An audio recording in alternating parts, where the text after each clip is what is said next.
Lidia nos enseña Casa El Plano en Montalbán.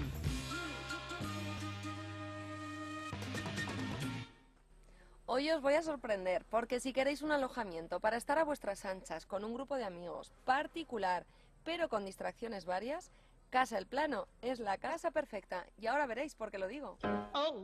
Esta casa rural es una finca de unos 40.000 metros cuadrados, casi nada. Bueno, pues ya hemos llegado. Y lo primero os voy a enseñar el interior, porque el exterior tiene muchas, pero que muchas sorpresas. La casa tiene capacidad para 10 personas, o sea que si sois familia numerosa o un mogollón de amigos, sin problemas, porque hay 5 dormitorios y 2 baños. En la primera planta de la casa hay 4 habitaciones, 2 de matrimonio y 2 sencillas. Como os decía, espacio y camas nos faltarán.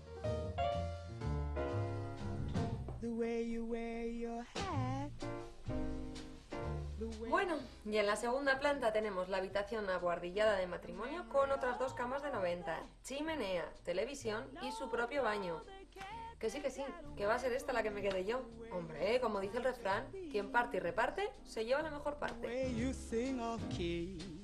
Al ser una casa rural, os tenéis que cocinar vosotros, y para eso está en la planta calle la cocina y un pequeño salón. Pero si salimos de la casa, adosada a ella, tenéis este otro salón mucho más grande, al más puro estilo rústico, con chimenea, cocina. Vamos, que si venís varios, aquí es donde más vida vais a hacer. Y por cierto, si bajáis esas escaleritas, hay bodega.